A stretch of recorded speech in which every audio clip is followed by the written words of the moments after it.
الحمد للحق المبين من كونه لي يبين على الكتاب المستقيم مع جميع اليمين.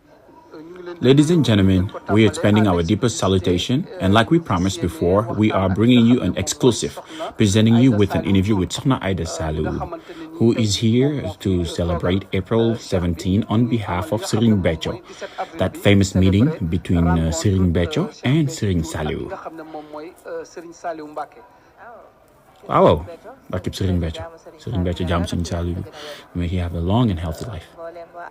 And to everyone in this world, I'm expanding my salutation, my deepest, sincere salutation to the whole world.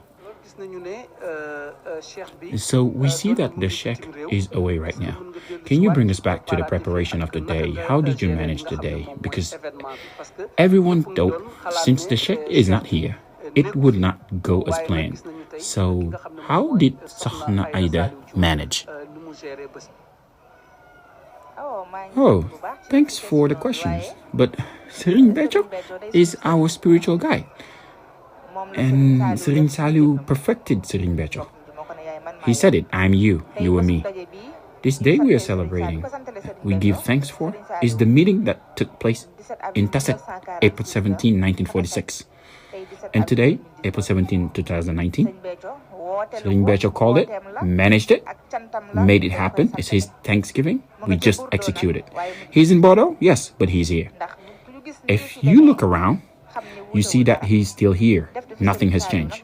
It's a doing of SERIGNE Saliou, which is never small. It's the reason why this chant is success. He's in Bordeaux, but he's here. He's here. He carried it all through. So we wanted to know who is it celebrating his event at the location he's in right now. Are you communicating with him? What does he think of the day at the time when we spoke with him? What did he tell you? His happiness. He's in Bordeaux and he's giving thanks there as well because he has disciples all around the world. So he's there with the other Talibans celebrating with them. As far as communication, we talked and he showed me his happiness and how things went. He gave thanks to SERIGNE Saliou for the organization.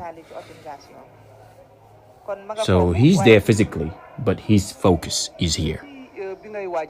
When you were preparing this day, you said this day would be memorable. So if you were to give a resume of this day, what would you say? Well, SERIGNE BETHIO said it. He's the one who said it in his word. I am planning on giving thanks to SERIGNE Saliou, a chant that has never been given yet to SERIGNE Saliou. And he said it. And you guys as reporters seen it. Your own eyes, how things are going. This is his chant. It's never been outdone. What is the message for this chant this year? The message is nothing else but giving thanks to SERIGNE Saliou, and spend our lifetime doing it. SERIGNE BETHIO wants it because SERIGNE Saliou is the true reality of SERIGNE Touba and the way SERIGNE BETHIO is, because SERIGNE Saliou perfected us, perfected SERIGNE BETHIO, made him as such that he's able to perfect us in return.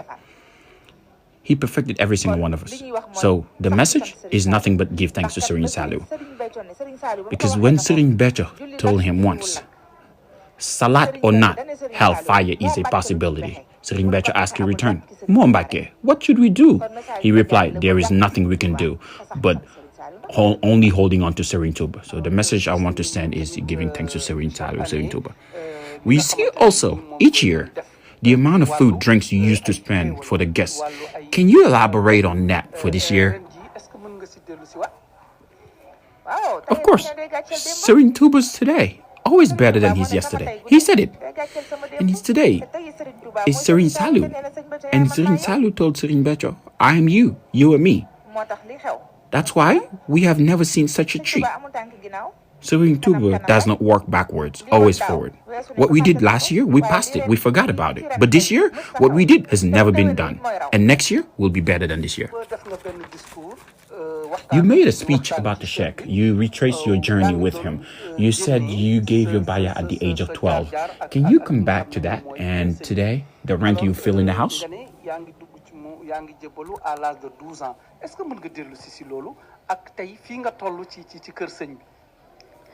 Oh, that would be very easy to answer because I lived it. And you can only relate what you experience. I was 12 when I gave my bio to Serigne Bethio. I'm saying it and the world is listening. It's not just talks trying to please anyone or such and such.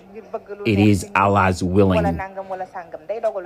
And Allah's willing is Serigne Touba's willing. I was 12 and Mam Cheikh Ibrahima Fall showed me the way in a dream. I was looking for a path. I saw skyscrapers, oceans, and didn't have nowhere to go. Mam Cheikh Ibrahima Fall came out of the water, grabbed my hand and asked me, "What do you want?" I replied, "A path to go through." He grabbed my hand, right hand, got inside a room with me. I saw a pile of rosaries that was shining so bright I could not tell the color. He went through a door with me, showed me a dark paved path and said, "Here is the path, but don't say it yet." It was in 1993. 3 days later, I gave my bayah at Sokhna Bethio, 12 years old. And if you had told me today, Serigne Bethio would wife me in 2003, become a jurin, a universal, and a jurin is a one dawah. Universal is a jurin that leads everywhere he goes, in every dawah.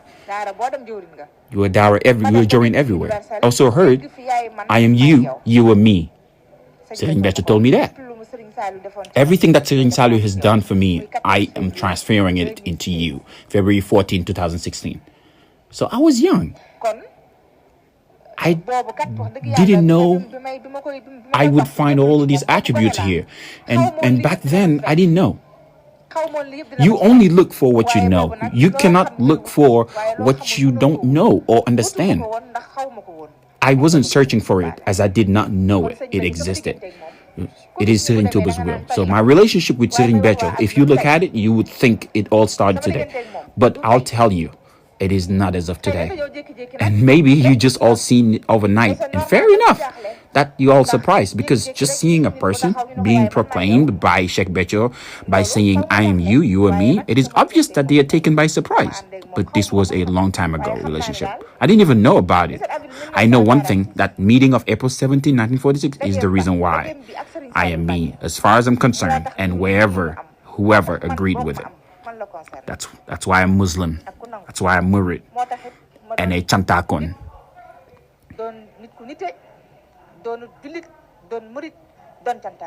And Serigne is my guide, who I trust here on earth and in the afterlife, because Serigne Saliou put us in his path to give bayah to him and name him after our kids. And Talibe is everything. I became cleaning his house, cooking, washing clothes. And back then, with my outfits, you could not even think that I was here to wish for certain titles or such and such. And I am, besides being his Talibe. But that was Allah's will. He was finding an excuse. I can't really disclose everything. Because what do you mean by that? What you just said, the word "I am you, you are me." Are you saying people to come to you? You are him?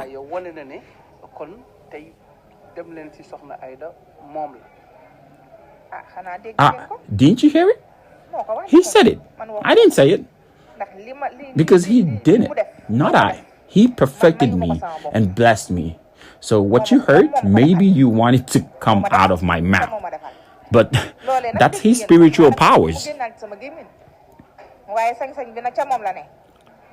I am his Talibe, who planned on being grateful and planning on being his servant.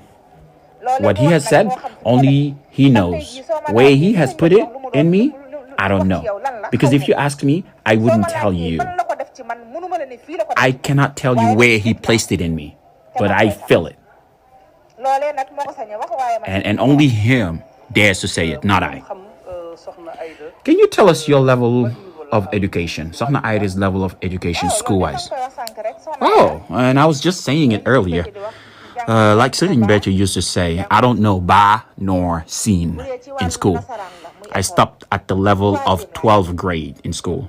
But I do not envy everyone. Those who went beyond that level, I don't envy them. No. I know nothing, but I've learned a lot here. I've mastered Arabic, and I've know a lot of Khasayid. Jazbul Khulub, I mastered it here. Same for Midadi, Alaman, Yasuru, Midadi, Wakanakan, Rumna, a lot of them. Rumna Shakur. I mastered it here from the niggle of the Sheikh, which was to express an importance of Magal, the Khasayid, Gamu, and Serigne Bethiou to add April 17 to it. So what I'm telling you, I've learned it here in Serigne Bethio's house. Maybe the last question. We know April 17 is a big day. Can you estimate the number of livestock you've gathered here for the day and the money as well?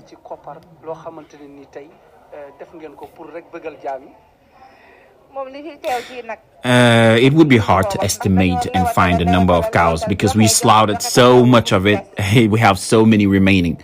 Serigne told us that estimating what you did is ujbu. It's like you are showing off. So we won't say it. But if you look at it, you will know. This organization, you can't do it with 1 million CFA. 100 million either cannot do it. But a heart full of Serigne Touba, a body extinct in Serigne Touba, blood of Serigne Touba only can do it, which is Serigne Bethiou. Serigne Abdullah had said it. Your heart is full of Serigne Touba. Serigne Bethiou replied, Mbake, you are acknowledging me that Serigne Touba is the true reality of Serigne Saliou, because there is nothing but Serigne Saliou in my heart. He said, be quiet. You have been given the authority to say it. You dare to say it, but Allah has done beyond that with me. Your body is extant with that of Serigne Touba. The blood of Serigne Touba is running through your vein. So that heart, that body, that blood only can do such an act. Only of Serigne Touba. So you came, you seen it in the crowd. You can judge it yourself. Even outside the vicinity, this land called Madinat Salam, Serigne Saliou named it himself. And back then, he was still alive in Zaire. He is still with us. He left his physical body, but he's still here. When he did, he sent a disciple by the name of Alhaji Bousso in a dream and told him to recite a lot of Khasayid. And also told him to go tell Sheikh Bethiou that village to name it after Madinatu Salam. This village, acres of land. Serigne Bethiou purchased it with his own money, subdivided it, and gave it to his disciples. Who has this kind of heart? It's just noise. But this was not given to him. It was purchased. Sheikh B is not here. The disciples missed him. You've been talking to him. When will he return? Serigne Bethiou is still here. He's not missed. He's not gone. If the disciples knew he was not here, they would not give all this gift for him. So they know he's here. That's why we did this. That's why they did this. Yes, that part we strongly understand it. You explained it well. But what I mean is that we don't see him physically. We don't see him, but he'll be here soon. Very soon, as a matter of fact. Very soon, he'll come back. It's giving thanks to Serigne Bethiou. I'm giving thanks to Serigne Bethiou. Because talking about Serigne Touba, it's because I take pleasure in talking about him, because I know he perfected me. I cannot really fathom everything he had done for me. Talking to him is really a thanks for me. So I'm giving thanks to him. Giving thanks to him is giving thanks to Serigne Saliou. Serigne Saliou told him, in a crowd where everyone is talking about Serigne Touba, do not mention my name, because me and Serigne Touba, we are one. But also told us that wherever you are talking about Serigne Bethiou, it is the same as Serigne Saliou. Naming Serigne Saliou and Serigne Bethiou is the only one. Can you hear me? And so I'm giving thanks to Serigne Bethio to what he has done for me in this world. And just to tell you, I didn't do it to myself, and I didn't give it to myself. Serigne Bethio perfected me, and he gave it to me. He blessed me. And there's a lot of noise, but it's not important. It's not important because he's everything, and he heard everything. There's nothing he has not heard. But like Saint Abdullah said, Mo Bethio, how are you so focused in Serigne Touba and didn't say nothing? And that's what I did. I'm focused on Serigne Bethio. And like I said, if I'm walking and someone is behind me who can tell that I am not walking perfectly in a path, that person can only tell. I cannot tell. And so Serigne Bethio perfected me, who had put me in front of the world. Yes, I'm a woman, but what is inside me? That's Serigne Bethio. So I'm giving thanks. Thanks he has a long and healthy life. That he'd be here for a long period of time to give thanks. Serigne Bethio. Serigne Saliou may have a long and healthy life.